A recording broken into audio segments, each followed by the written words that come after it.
Yo, what up, JJ? Take her to all the places that took us to. And she might help me forget It's 8 a.m. It's 8 a.m. brothers.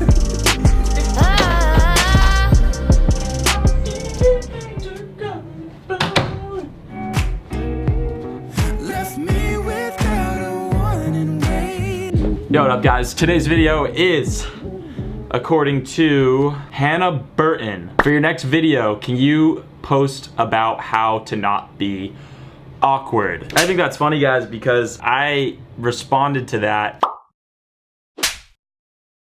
And I think that's a good place to start, guys, because, well, because sometimes I am awkward and I can be awkward. I think we all are. But let's talk about how to minimize that. How you can take your awkward, sorry little self and become a beast. Or something like that. So I'm gonna give you guys 3 tips. The first one is to embrace it, all right? Like, that's a lot of the times what I do. Like, if something is awkward, if you think it would be awkward to go say hi to some type of person, like you want to meet a celebrity or someone that you admire, I don't know, and you feel like it'd be awkward, just go up and straight up say, hey, I know this is awkward, but I just wanted to say hi. At least it comes off congruent. At least you know that inside you're feeling a little bit awkward, and through your action you're acknowledging it. Another way to be awkward is to be unsocially calibrated, and this leads into the next step to being non-awkward. If you strive to be non-awkward, you should put yourself in a position such that someone would be approaching you being awkward, not the other way around, right? So how do you do that? Well, there's a book called, I was reading it earlier actually, it's called, I've read it multiple times, but I was revisiting it. This book's great because it talks about 6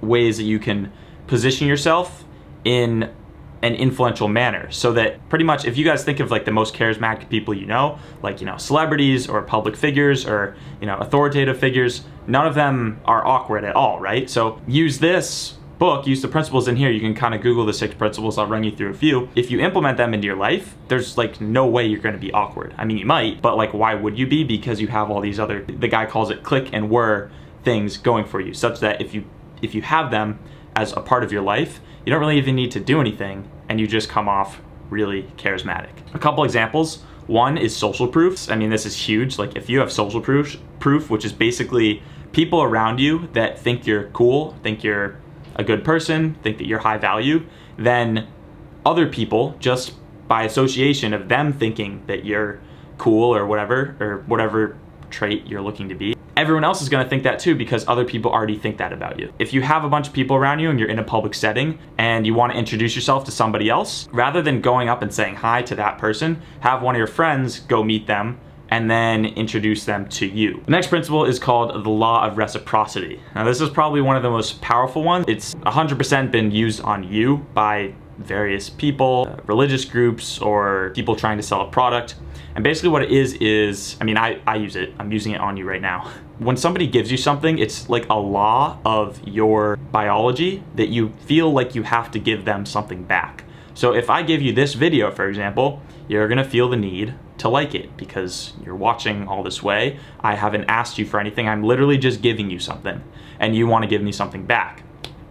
So how can you apply this in your day-to-day life? Well, every time you meet somebody, how can you give them something, like whatever? It could be a compliment, could honestly even be just like a thought in your head, like, I hope this person has a good day. What that's gonna do is, like, internally, when you're given a gift, you feel like you have to return it. So whatever it might be, they're going to return the favor. One more, I mean, people in positions of authority, so like policemen, owners of businesses, or owners of restaurants, whatever, if they come over to your table, it's not gonna be awkward because they own the restaurant or they own the business, whatever it is. Like, when I meet fans, right, if you think about it, it's hard for me to be awkward because they're the one coming to me. I highly recommend reading Persuasion by Robert Cialdini. He's got like all these different ways to kind of boost your non-awkwardness, to put you in a position where people are being attracted to you, and all of those things working for you will override pretty much everything else that makes you awkward. The third tip I'm gonna give you guys is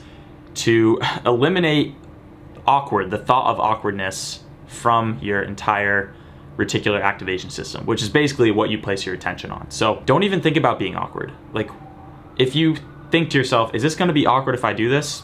Chances are yes, it's going to be very awkward because you're thinking about it. If you're walking around day to day saying, oh my God, I'm so awkward, even if it's a joke, you're reinforcing it in your mind, calling attention to it, and what you focus on, you create more of. So if you're walking around day to day saying, I'm an awkward person, you're gonna be more awkward.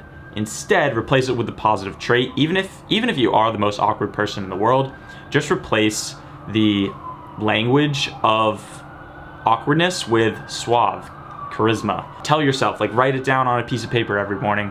I'm smooth, confident, and people love me. Something like that.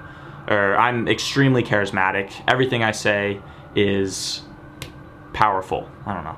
So that's it, guys. Hope you enjoyed today's video. Comment below what I should do for Monday. I'm gonna be doing a new upload schedule. I think it's gonna be really fun. It's gonna be a Friday, Saturday, Sunday upload schedule. I think I'll do Monday and Wednesday this week, but then I'm also gonna do Friday, Saturday, Sunday of next week. So that'll be fun. Comment below what you want me to do for Monday's video. All right, thank you guys for watching, and I'll see you Spot a Monday. little hottie when I flipped up the shade, looking like a red rice sitting in the driveway. Bottle of Ciroc with her in a Kool-Aid. She done pulled up like I'm getting rid of weight.